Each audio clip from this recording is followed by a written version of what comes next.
হাফেজে কোরআনের মর্যাদা কি, হাফেজে কোরআনের দাম কত এবং হাফেজে কোরআনের মা বাপদের দাম কত। এই মাদ্রাসায় যারা ছাত্র ভর্তি করেছেন, যাদের সন্তানকে হাফেজ বানাইছেন, আপনারা ঠকেন নাই? আপনারা ঠকছেন? যারা হাফেজ বানাইছেন ঠকছেন? যারা মাদ্রাসায় ছাত্র দিয়েছেন আপনারা ঠকছেন? না না, আপনারা ঠকেন নাই।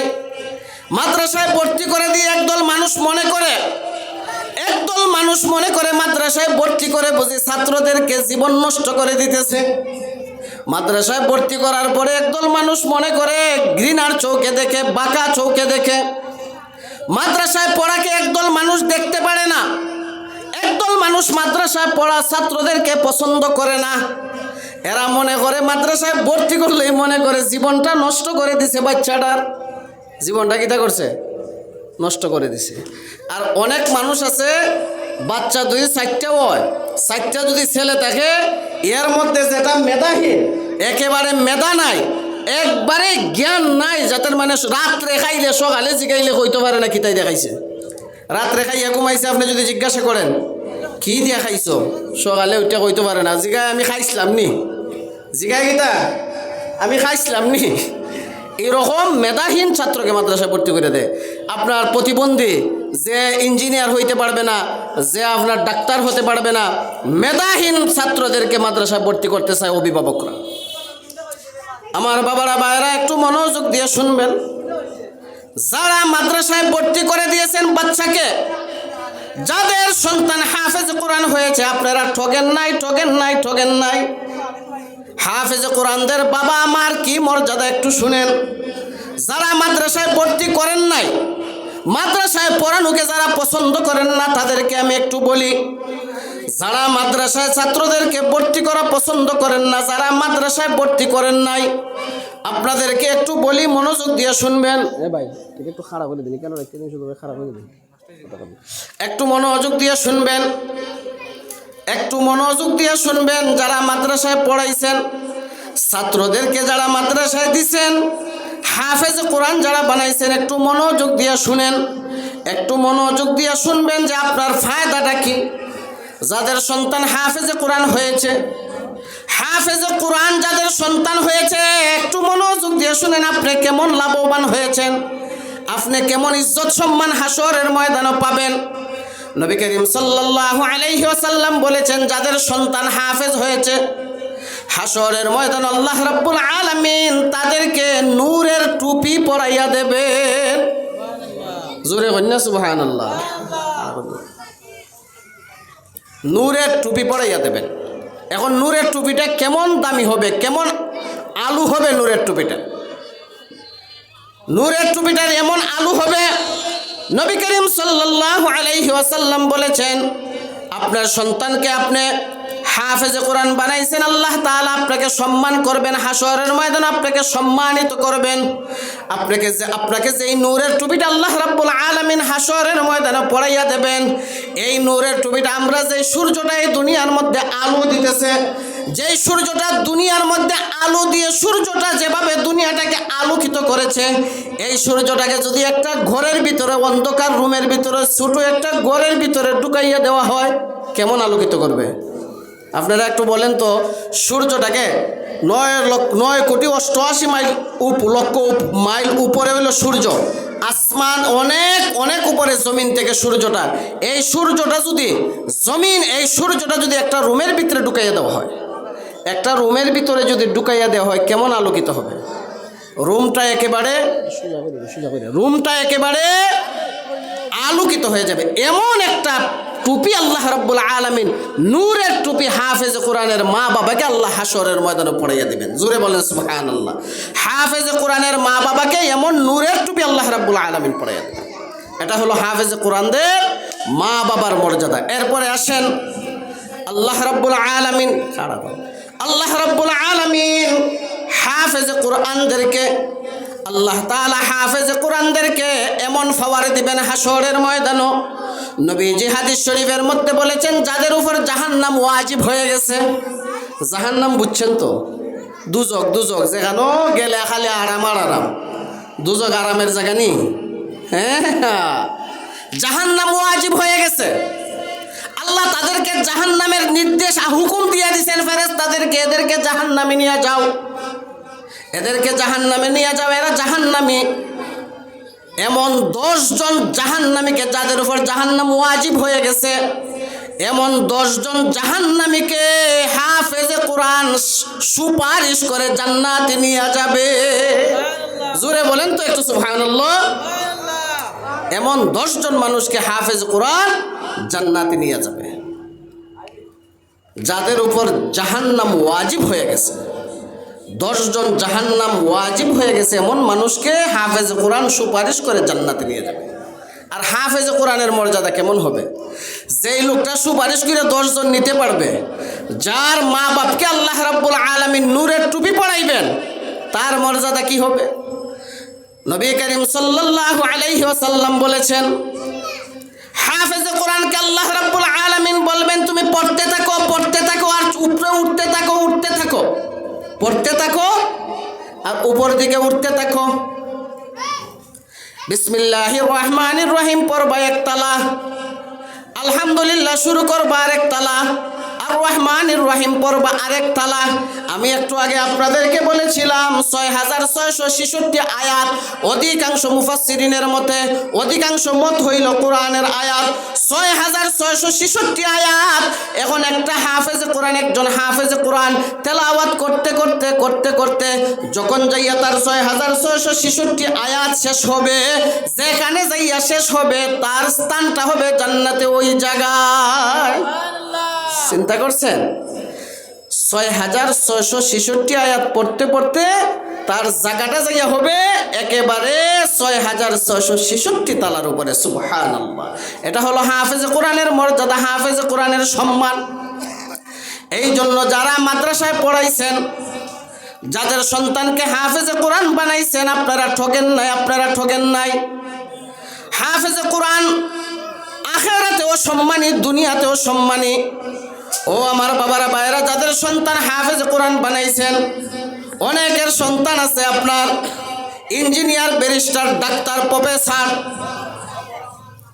যাদের সন্তান ইঞ্জিনিয়ার, ডাক্তার, প্রফেসর বানাইছেন, যাদের সন্তানকে ইঞ্জিনিয়ার বানাইছেন, প্রফেসর বানাইছেন, ডাক্তার বানাইছেন, আপনার যখন মরণের সময় সাকরাত শুরু হয়ে যাবে, সাকরাত যখন আপনার শুরু হয়ে যাবে, আজরাইল যখন আপনার নিকটে চলে আসবেন, আপনার 10টা ছেলে যদি দুনিয়ার শিক্ষায়, জাগতিক শিক্ষায় শিক্ষিত হয়, আপনার 10টা সন্তান দুনিয়ার শিক্ষায়, জাগতিক শিক্ষায় শিক্ষিত হয়েছে, এই 10টা সন্তান আপনার পাশে বসা, দুনিয়ার শিক্ষায় শিক্ষিত করছেন, জাগতিক শিক্ষায়, পরকালীন শিক্ষায় না, কোরআন হাদিসের শিক্ষায় না, দুনিয়ার শিক্ষা বানাইছেন, ডাক্তার বানাইছেন, ইঞ্জিনিয়ার বানাইছেন, প্রফেসর বানাইছেন, বিভিন্ন পর্যায়ের অফিসার বানাইছেন। আর মরার পরে এরা আপনার পাশে, এরা আপনার পাশে। স্টিল পরিমাণ সাইরানার ফায়দা হবে না, আপনার সাইরানার ফায়দা হবে না। কিন্তু আপনার একটা সন্তানকে যদি আপনি মাদ্রাসায় পড়াইয়া থাকেন, মনে করেন হাফেজ বানাইছেনই না, কিছুদিন আপনি মাদ্রাসায় রাখছেন, কিছুদিন আপনি মাদ্রাসায় রাখছেন, কিছুদিন আপনি মাদ্রাসায় পড়াইছেন, সহি শুদ্ধ করে সূরাগুলি পড়তে পারে, প্রাথমিক সূরাগুলি পড়তে পারে, ইয়াসিন সূরাতুল ইয়াসিন পড়তে পারে শুদ্ধ করে।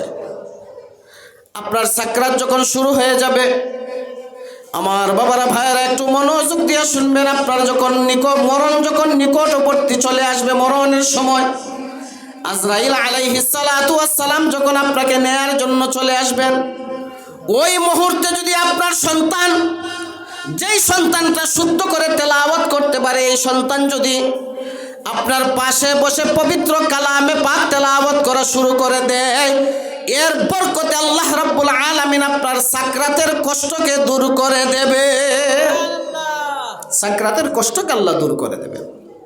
তাইলে কোরআন শিক্ষায় শিক্ষিত করা সন্তানকে লাভ না লস?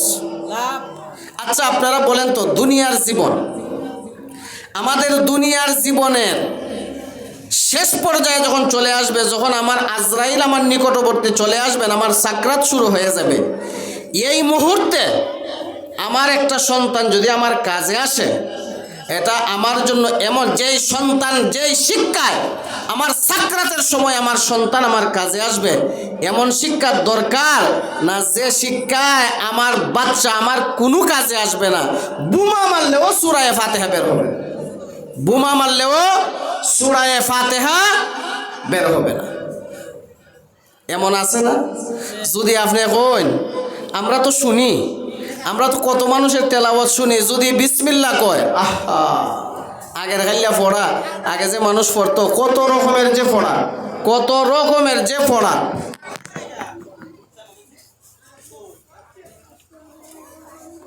এই বাচ্চাটার একটু সরাই দিন না, এখানে হ্যাঁ খেলা একটা মানুষকে চোখে দেখে না। এখানে তোমরা হ্যাঁ বেটা তুমি এরে লইয়া পয়সা দিছ, এই কেন মারতেছে, এখানে খেলবার জায়গা। বয়ানের মধ্যে যদি বিশৃঙ্খলা করো, এটা তো খারাপ লাগে।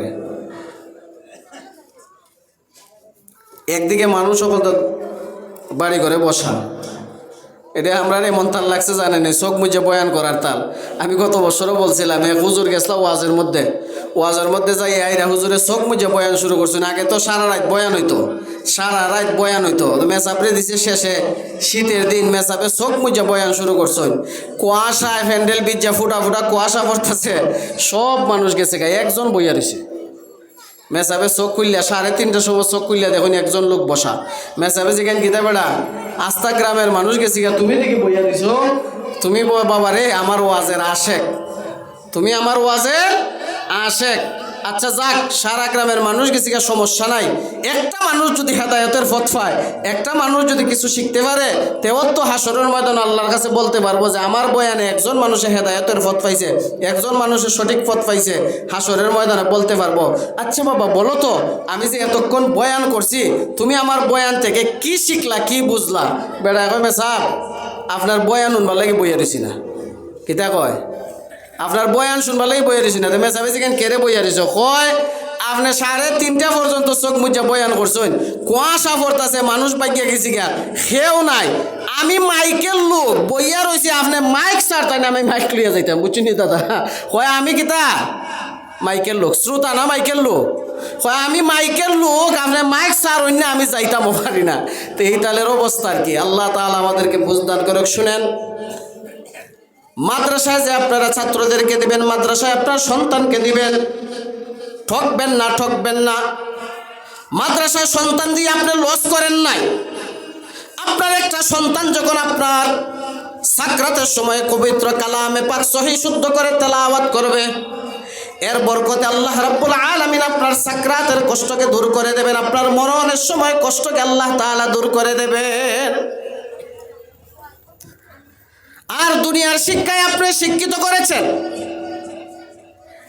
পবিত্র কালামে পাকের একটা হরফ যদি কেউ তেলাওয়াত করে, আল্লাহ রাব্বুল আলামিন বলেছেন, ও আমার বান্দারা, নবীজি বলেছেন, হে আমার উম্মতেরা, পবিত্র কালামে পাকের একটা আয়াত যদি, একটা হরফ যদি তুমি তেলাওয়াত করো, একটা হরফের বরকতে আল্লাহ রাব্বুল আলামিন তোমাকে 10টা নেকি দান করবেন। কয়টা? 10টা নেকি দিবেন। আপনারা পিছে যারা আছেন, আপনারা জোরে কথা কইতে আমার একটু সাহস বাড়বো। 10টা, কয়টা? 10টা নেকি দিবেন। একটা হরফে আল্লাহ, একটা হরফে 10টা নেকি।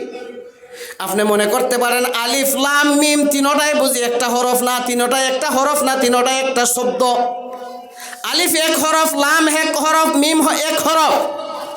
আল্লাহর কোনো বান্দা যদি, নবীর কোনো উম্মত যদি আলিফ লাম মিম পড়ে, আল্লাহ রাব্বুল আলামিন বলেছেন আলিফে 10টা পাবে, লামের হরফের মাধ্যমে 10টা নেকি, মিমের মাধ্যমে 10টা নেকি, আলিফ লাম মিম 3 হরফে 30টা নেকি পাবে।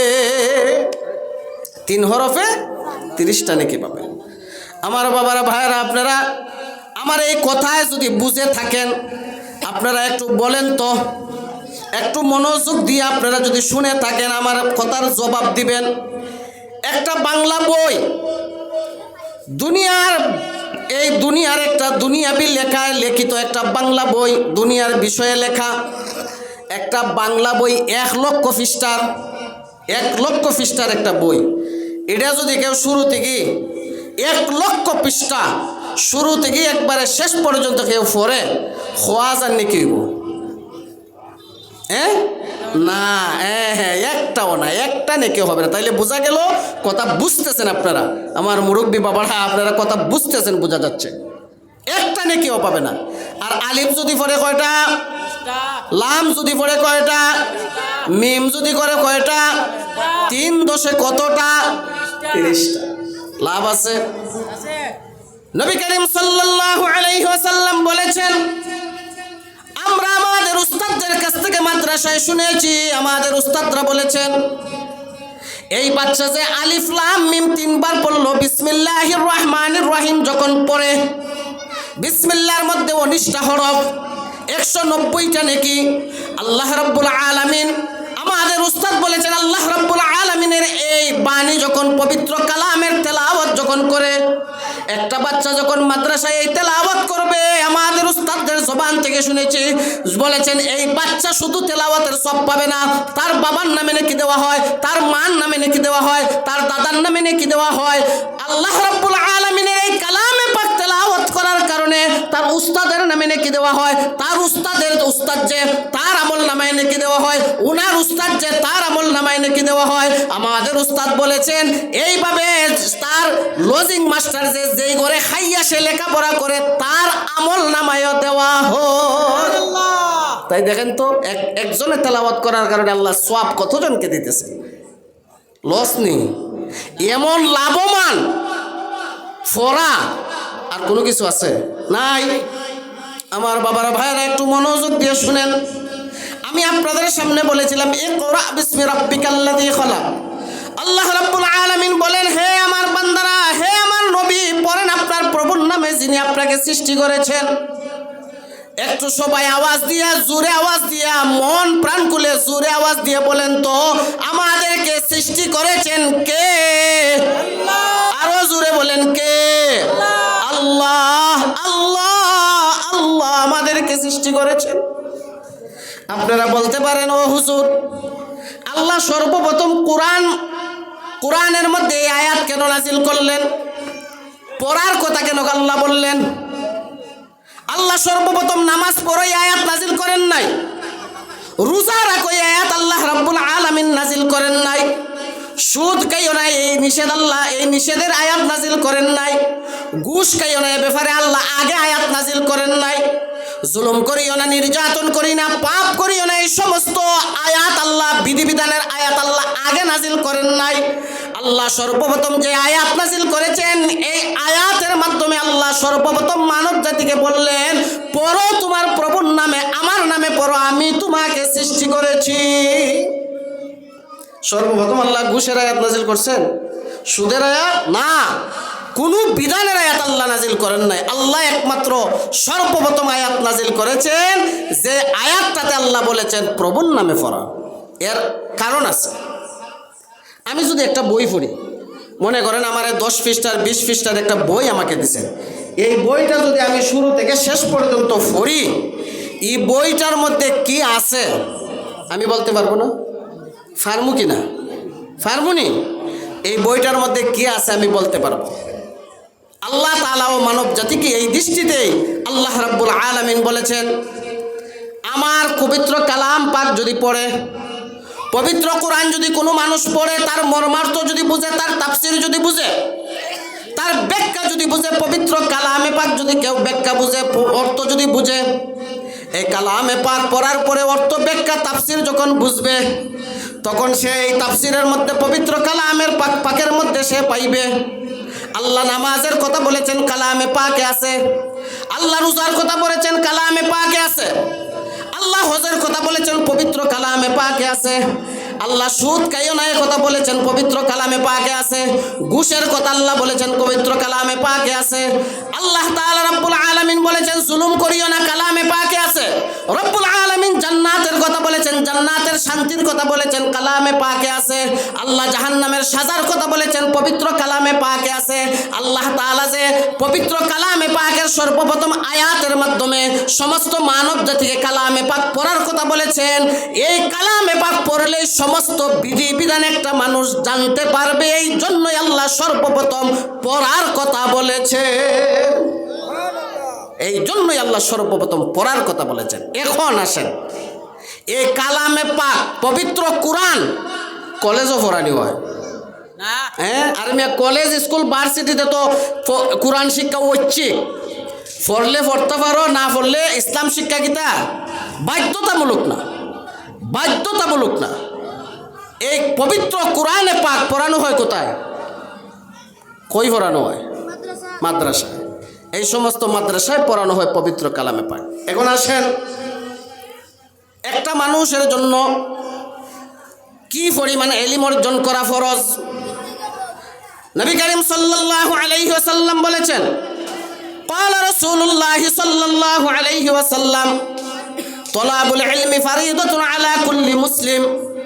নবী করিম সাল্লাল্লাহু আলাইহি ওয়াসাল্লাম বলেছেন, হে আমার উম্মতেরা, সমস্ত উম্মতের নারী পুরুষ সকলের জন্য এই পরিমাণ ইলম অর্জন করা ফরজ, যেই পরিমাণ ইলম অর্জন করলে পরে তুমি শরীয়তের উপর সঠিকভাবে চলতে পারবে। এই পরিমাণ ইলম তুমি অর্জন করবা, যেই পরিমাণ ইলম অর্জন করলে তুমি সঠিকভাবে নামাজ আদায় করতে পারবে, যেই পরিমাণ ইলম অর্জন করলে রোজাটা সঠিকভাবে আদায় করতে পারবে, যেই পরিমাণ ইলম অর্জন করলে যাকাতটা সঠিকভাবে দিতে পারবে, যেই পরিমাণ ইলম অর্জন করলে তুমি শরীয়ত মতে, শরীয়তের বিধি বিধান মতে চলতে পারবে, এই পরিমাণ ইলম অর্জন করা সমস্ত মুমিন মুমিনা নারী পুরুষ সকলের জন্য ফরজ। সকলের জন্য মুফতি হওয়া ফরজ না, মুফতি হওয়া সবার জন্য ফরজ নেই। সব যদি মুফতি হইয়া জায়গাতে আমরা মুফতি সাহেব হলো অসুস্থ হইলে চিকিৎসা করাইব কেটায়? ডাক্তার দরকার আছে নি? ইঞ্জিনিয়ার দরকার আছে নি? ইঞ্জিনিয়ার যদি না হয় তে বড় বড় মাদ্রাসা, বড় বড় বিল্ডিং, বড় বড় মসজিদ, এগুলার ড্রয়িং কে কইরা দিব? এগুলার ফর্মুলা কে দিবে? রাস্তাঘাট কে করব? ইঞ্জিনিয়ারের দরকার, ডাক্তারের দরকার, যত দুনিয়াবি যত প্রয়োজন আছে এই প্রয়োজনীয় শিক্ষাও দরকার। সাথে সাথে ফরজ হইল ইলম অর্জন করা। কি পরিমাণ? যে পরিমাণ ইলম অর্জন করলে। আচ্ছা, একটা মানুষ যদি শরীয়ত সম্মত চলার মতো ইলম অর্জন করে, সে ডাক্তার হইতে কোনো বাধা নাই। ডাক্তার হইতে কত ডাক্তার, কত ইঞ্জিনিয়ার, কত এমপি, কত মন্ত্রী জানাজার নামাজ ওখার হইলে ঈদের নামাজ ছড়ে, ঈদের নামাজও গেলে জানাজার নামাজ ছড়ে। আপনারা দেখছেন নি এরকম? দেখছেন না? বেড়াই এমপি সাহেব, মন্ত্রী সাহেব, মিনিস্টার, এমএলএ, আপনার সরকারি উচ্চপদস্থ কর্মকর্তা, আপনি জানাজাত যদি কইন বাবার জানাজাটা ফরাইয়া দেও, গিয়া দেখবেন জানাজাত ফরাইতে যাই ঈদের নামাজ ছড়ি লাইছে। জানাজাত যে কিতা করবো? কেন? বেটা এত বড় শিক্ষিত, বেটা সচিবালয়ে চাকরি করে, আপনার সংসদ ভবনে চাকরি করে, বাংলাদেশের সর্বোচ্চ যত জায়গা আছে এই জায়গার কর্মকর্তা কর্মচারী, উচ্চপদস্থ কর্মকর্তা, আপনি জানাজার নামাজ যদি বাবার দেন, এত বড় শিক্ষিত হওয়ার পরে কেন পারত না? জানাজাটা কেন পড়াইতে পারে না? আপনারা এতক্ষণের আলোচনায় কি বুঝলেন? এই বাবাজি সঠিক বলেছেন, যে শিক্ষায় জানাজা পড়ানো সঠিকভাবে শরীয়ত সম্মতভাবে জানাজা পড়াইতে হয়, সে শিক্ষা সে অর্জন করছে না। করছে কি? তা জাগতিক শিক্ষা। কোন শিক্ষা?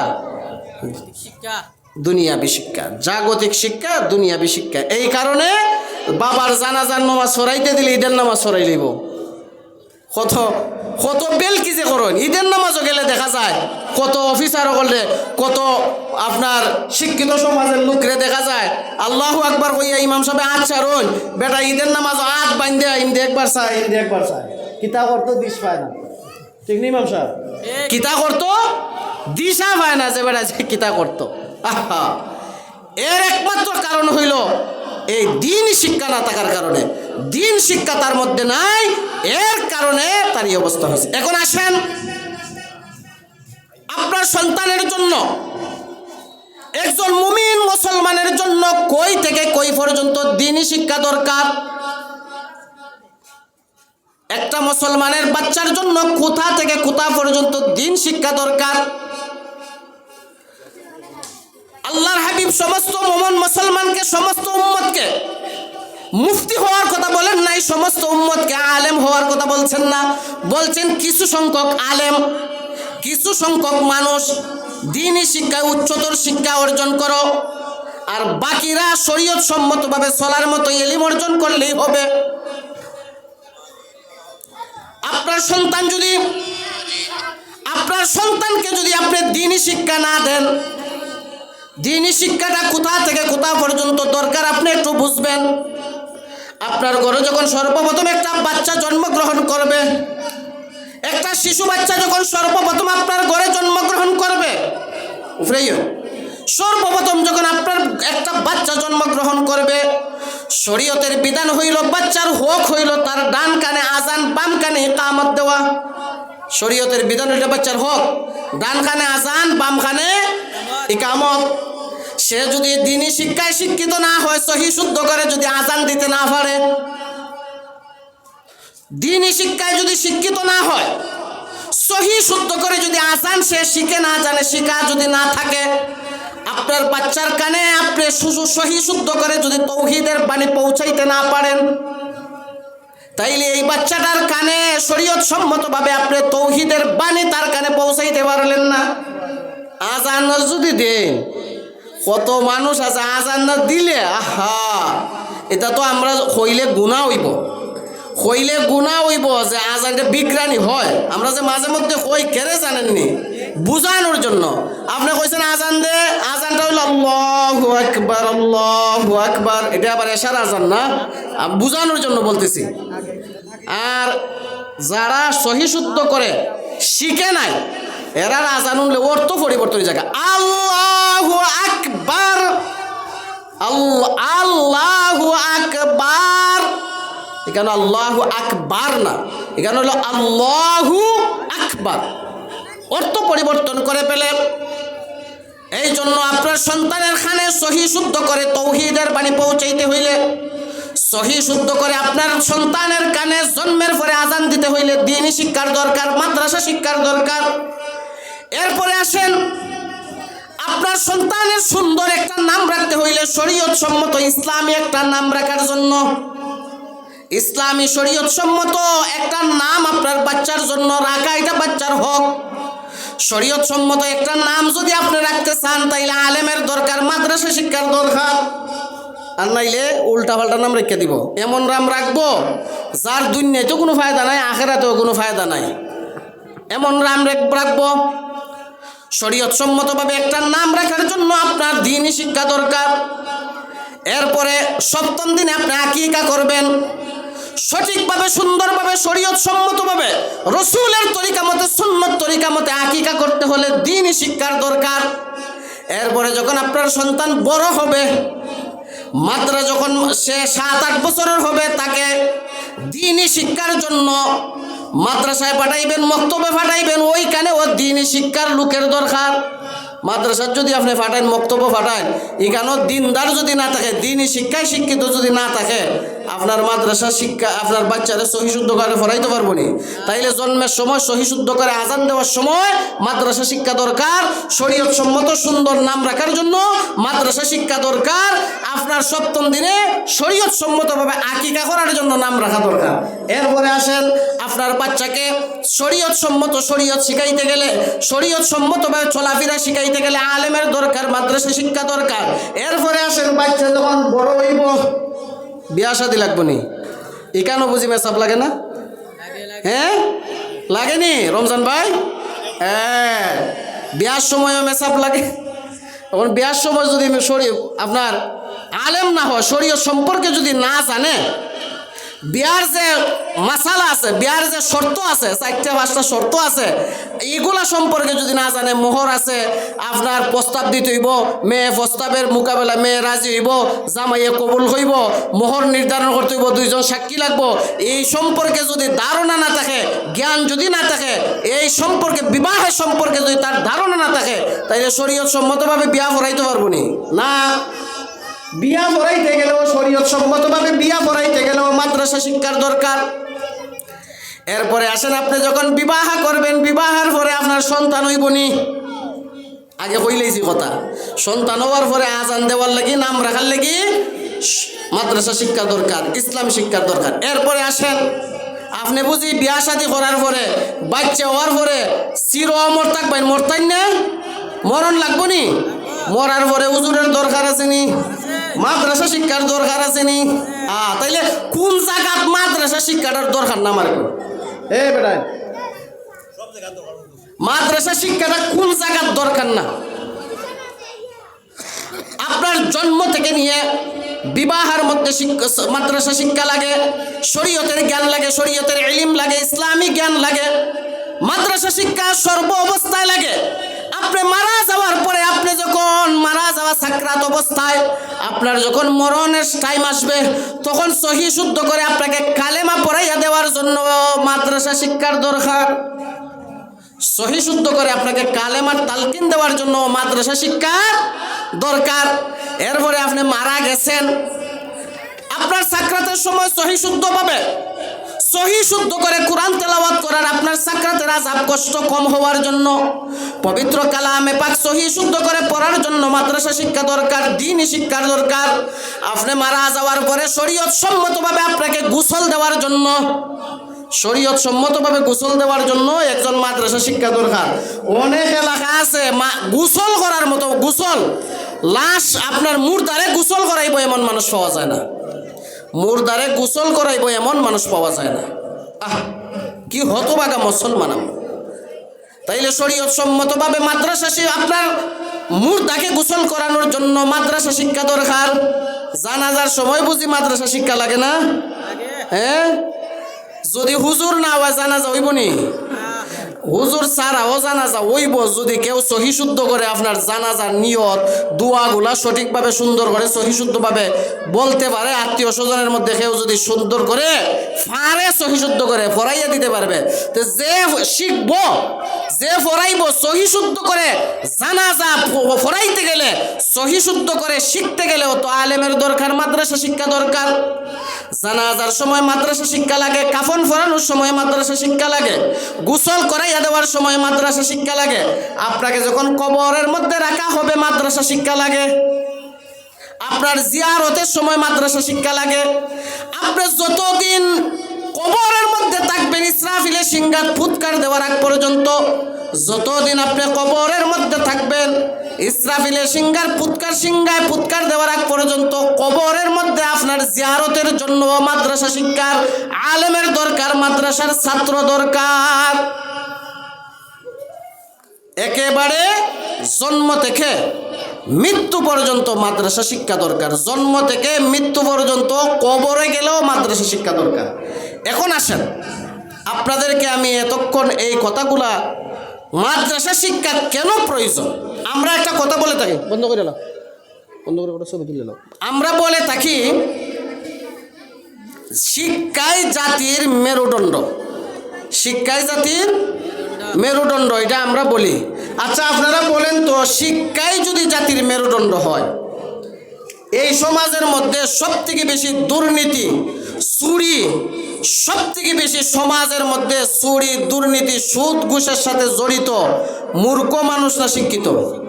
জোরে কন্যা দিকে আপনারা, এই সমাজের মধ্যে সবথেকে বেশি দুর্নীতির সাথে জড়িত, সুদ ঘুষের সাথে জড়িত, সমাজের যত অন্যায় অবিচার আছে সব কিছুর সাথে জড়িত সাধারণ মূর্খ মানুষ না শিক্ষিত মানুষ?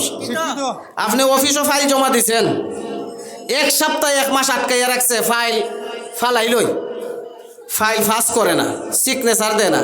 কিছুদিন পরে যখন আপনি বান্ডিল একটা দিচ্ছেন তখন সিগনেচারে ওই নগদে কাজ হয়ে জায়গা। এই কাজটা যে করলো, আপনার ফাইলটা যে আটকাইয়া রাখলো, সে মূর্খ লোক ছিল না শিক্ষিত লোক ছিল? এখন সে মাদ্রাসা শিক্ষিত না দুনিয়াবি শিক্ষিত? তো শিক্ষাই জাতির মেরুদণ্ড না সুশিক্ষা জাতির মেরুদণ্ড? সুশিক্ষা জাতির মেরুদণ্ড। যে শিক্ষার মাধ্যমে আপনি দুনিয়াতে শান্তি পাবেন, আখেরাতে শান্তি পাবেন, দুনিয়াতে নাজাত পাবেন, আখেরাতে নাজাত পাবেন। দুনিয়াতে আপনি যে শিক্ষার মাধ্যমে শান্তিতে থাকবেন, পরকালে যে শিক্ষার মাধ্যমে নাজাত পাবেন, এই শিক্ষাই হইল জাতির মেরুদণ্ড। মূর্খরা চুরি করে না, মূর্খরা দুর্নীতি করে না। সমাজের মধ্যে যত শিক্ষিত আছে আপনি দেখবেন তারাই দুর্নীতির সাথে জড়িত, তারাই অন্যায়ের সাথে জড়িত। আমার বাবারা, ভাইয়েরা, মাদ্রাসা শিক্ষাকে একদল মানুষ অবহেলা করে, মোল্লা মানে সম্মানের সাথেও কথাটা নেয় না। মোল্লা কিতা কয়? মোল্লা মানে হের ভিতর থেকে শয়তানে উতলাই আবার করে মোল্লা একটা, আমরা তো সাধারণ মানুষ যারা আছি আলেম ওলামারে দেখলে একটু সম্মান শ্রদ্ধা করি। নাস্তিক মনা শিক্ষিত যারা আছে, নাস্তিক মনা শিক্ষিত হয় মোল্লাও বলতে দেশটা বইরা গেছে, মোল্লাও বলতে দেশটা বইরা গেছে। আর হয় কি তা হয় মোল্লার দৌড় মসজিদ পর্যন্ত, মোল্লার দৌড় কোরআন পর্যন্ত, মসজিদ পর্যন্ত। ও আমার বাবারা ভাইয়েরা, মোল্লার দৌড় মসজিদে সীমাবদ্ধ না। তুমি মনে করো তামসা করে তুমি বলতেছো মোল্লার দৌড় মসজিদ পর্যন্ত, মোল্লার দৌড় বাবারে মসজিদ পর্যন্ত না। মোল্লা সবসময় মসজিদও থাকে, সবসময় মসজিদও থাকে, মসজিদের খেদমত মোল্লা নিয়ে যেত, আলেম নিয়ে যেত। এই জন্য তুমি হিংসা করে মোল্লাকে বলো মোল্লার দৌড় মসজিদ পর্যন্ত। এই মসজিদে থাকার কারণে আল্লাহর জান্নাত পর্যন্ত মসজিদে মোল্লাকে পৌঁছাইয়া দেবে। জোরে কন্যা সুবহানাল্লাহ।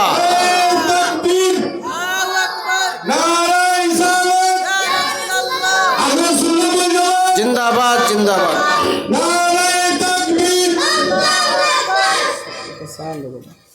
তাইলে মোল্লার দৌড় মসজিদ পর্যন্ত না আল্লাহর জান্নাত পর্যন্ত? আল্লাহর জান্নাত পর্যন্ত। আমরা রে মনে করে মানুষে খালি মসজিদের, আমরা মসজিদ পর্যন্তই আমাদের সীমাবদ্ধ না। মসজিদ মাদ্রাসা হুজুরের থাকার জায়গা, কর্মস্থল, দিনের খাদেম হিসাবে মসজিদ মাদ্রাসায় আছেন। আর এই মসজিদ মাদ্রাসায় আল্লাহর জান্নাত পর্যন্ত আলেমকে পৌঁছিয়ে দেবেন। এখন আসেন, আল্লাহ রাব্বুল আলামিন সমস্ত মানব জাতিকে পবিত্র কালামে পাক শিক্ষা করার কথা বলেছেন। আপনি যদি আপনার একটা সন্তানকে মাদ্রাসা শিক্ষায় শিক্ষিত করেন, এই শিক্ষা মাদ্রাসায় যখন আপনার বাচ্চা শিক্ষিত হবে, মাদ্রাসায় যখন লেখাপড়া করবে, একটা মাদ্রাসার ছাত্র দ্বারা, একটা মাদ্রাসার ছাত্রর মাধ্যমে এলাকার মানুষে শান্তি পায়, পরিবারের মানুষ শান্তি পায়, সমাজের মানুষ শান্তি পায়। বাংলাদেশকে যদি আপনি দুর্নীতিমুক্ত চান, বাংলাদেশের মানুষ যদি শান্তি পায়, শান্তিতে থাকতে চাও, বাংলাদেশের মানুষ শান্তিতে থাকবে এটা যদি চান, তাইলে বাংলাদেশের প্রত্যেকটা মানুষের ব্যক্তি জীবনে মাদ্রাসা শিক্ষা দরকার। পরিবার চালাইতে গেলে মাদ্রাসা শিক্ষা দরকার, আলেম হওয়া দরকার, মাদ্রাসা শিক্ষা দরকার, ইসলামী শিক্ষা দরকার।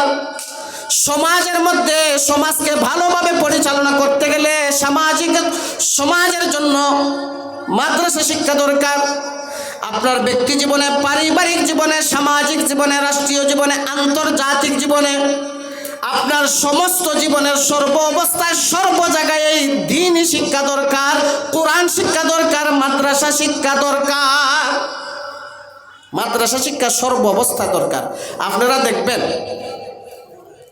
যত মানুষ মাদ্রাসায় পড়াইছে ছাত্রদেরকে, আলেম হোক বা কিছুদিন পড়ছে, একটা মাদ্রাসার ছাত্রকে, একটা মাদ্রাসা পড়ুয়া একজন মানুষকে আপনি দেখাইতে পারবেন না যে মা বাবাকে বৃদ্ধাশ্রম দিছে, মা বাবাকে বৃদ্ধাশ্রম দিছে, দেখাইতে পারবেন না। আমরা এলাকার মানুষে কয় কি তো জানেনি, গ্রামের মানুষে কয় মাদ্রাসাত পড়াইলে খাই বগিতা, মাদ্রাসাত পড়াইলে খাই বগিতা, উপাস মরব। আমরা রে খুস্তাতে কইতা বাবা রে, যারা বলে মাদ্রাসায় পড়াইলে কি খাবে, ভাত খাইতে পারতো না, যারা কয় মাদ্রাসায় পড়াইলে ভাত খাইতে পারতো না, তারার কথা ঠিকই আছে। আমরা জিগাইলাম হুজুর কিভাবে ঠিক আছে? বলে মাদ্রাসায় পড়াইলে ভাত খাইতে পারতো না, যারা কয় এরার কথা ঠিক। আরে বেটা, বিরিয়ানি খাইতে খাইতে জানের কাম শেষ, ভাত কোন সময় খাইবে? জোরে কন্যা, বিরিয়ানি খাইতে খাইতে জানের কাম শেষ, ভাত কোন সময় খাইবে? এরার কথা ঠিক আছে, একদিকে ঠিক আছে। আপনারা অনখার উঠিছেন করে গুণা হইব নি ভিতরে আইলে? হ্যাঁ, ওই জায়গা আসেন, ভিতরে বসে নাইয়া লাগাই দিতাম যদি অনেকটা বাউল গান যদি হইতো বা কোনো যাত্রা গানের কিতা হইতো, তে দেখলাই না বেটা যে সময় কইল না ফাইটটা যায়, এই সময় দেখলাই না লেংটি আড়াই আইন দিয়ে ইয়ে কেউ ফুটিয়ে পড়লা না, ঠিক নেই? আমরা খাইছে মোবাইলে, আমরা কিতায় খাইছে মোবাইলে। যাত্রা গানও গেলে দেখবা সারা রাত ঘুম নাই, আরে যাত্রা গানও গেলে দেখবা সারা রাত ঘুম নাই। আর ওয়াজও আইলে হাঞ্জারাই তো ঘুমে ধরিলায়, ঠিক নেই? যাত্রা গান গেলে দেখবাই সারা রাত ঘুম নাই, আর ওয়াজও আইলে হাঞ্জারাই তো ঘুমে ধরিলায়। মোবাইল লইয়া কত ফুয়ায় সারা রাত ফুয়ায়, মোবাইল লইয়া কত ফুয়ায় সারা রাত ফুয়ায়। উচিত কথা কইলে কইবাই শেখ সাদি বালা নাই।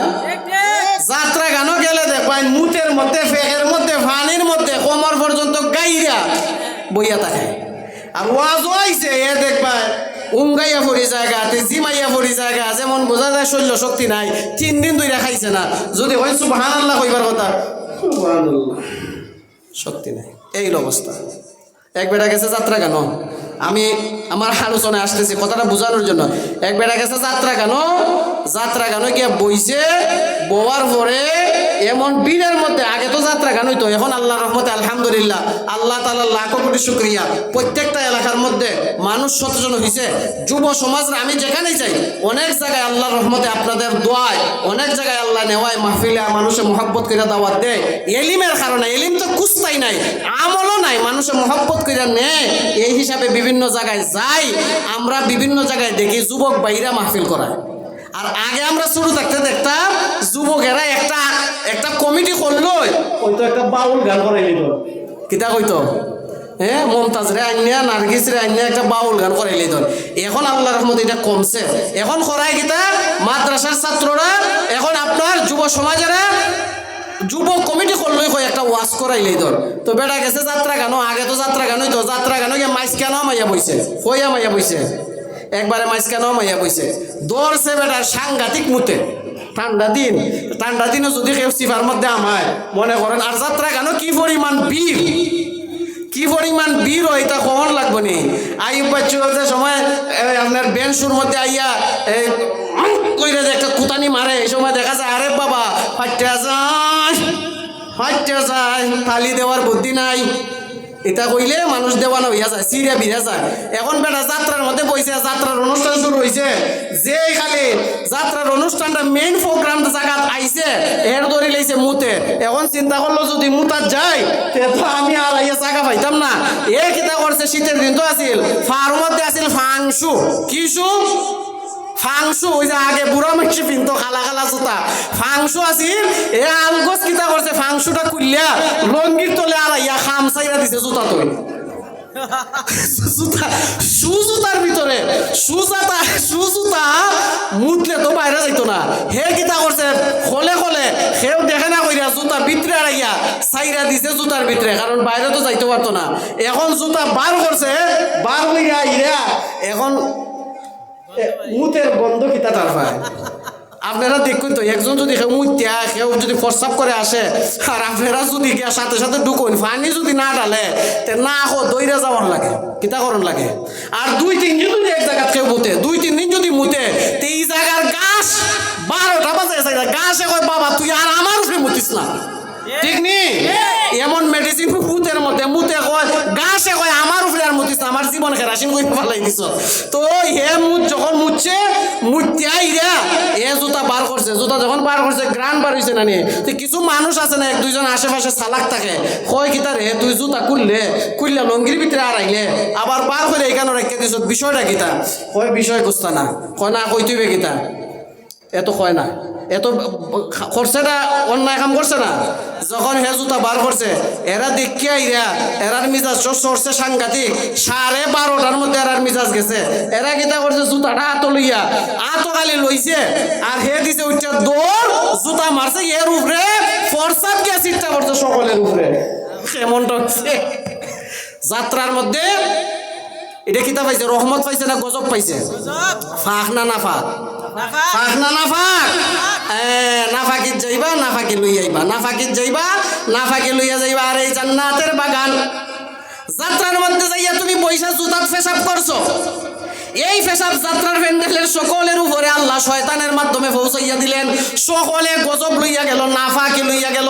ও আমার বাবারা ভাইয়েরা, পাত্রীকুড়ে এলাকার আমার বাবারা ভাইয়েরা, রাজপাড়া, চকগাঁও, ইলামপাড়া, ইসলামপাড়া, আশেপাশের যত শাসনের যত মানুষ আছেন, এই জান্নাতের বাগানে আসেন। এই জান্নাতের বাগানে আসলে আপনি রহমত নিয়ে যাবেন, গানে গেলে আপনি গজব নিয়ে আসবেন, গানে গেলে, যাত্রায় গেলে, বাউল গানে গেলে গজব নিয়ে আসবেন, জান্নাতের বাগানে আসলে আপনি জান্নাতি হবেন, রহমত নিয়ে যাবেন, নেকের বোঝা আল্লাহ রাব্বুল আলামিন আমল নামায় নেক বাড়াইয়া দিবেন। এই জন্য আমি সকলের কাছে অনুরোধ করব, আমার পরে অনেক বড় বড় উলামায়ে কেরাম বয়ান করবেন, আমরা শেষ পর্যন্ত সবাই শুনবো তো ইনশাআল্লাহ। জোরে বলেন ইনশাআল্লাহ। সময় শেষ। আমি যে আলোচনা শুরু করছিলাম, বাকি আলোচনা আরো 1 ঘন্টায় শেষ হইতো না। আজানের টাইম নিকটবর্তী, যা আলোচনা করলাম আল্লাহ রাব্বুল আলামিন সর্বপ্রথম আমাকে আমল করার তৌফিক দান করুন, এরপরে সকলকে আল্লাহ তাআলা যেন আমল করার তৌফিক দান করেন। এই মাদ্রাসাকে আল্লাহ তাআলা যেন সবসময় ঠিকাইয়া রাখেন, প্রতি বছর যেন ধারাবাহিকভাবে হাফেজে কোরআন বাইর হয়, আল্লাহ তাআলা যেন দ্বীনের মার্কাজ হিসাবে কবুল করেন, আমাদেরকে যেন দ্বীনের খাদেম হিসাবে কবুল করেন। সবাই মন প্রাণ খুলে জোরে সুরে আল্লাহকে সন্তুষ্ট করার জন্য বলেন আমিন।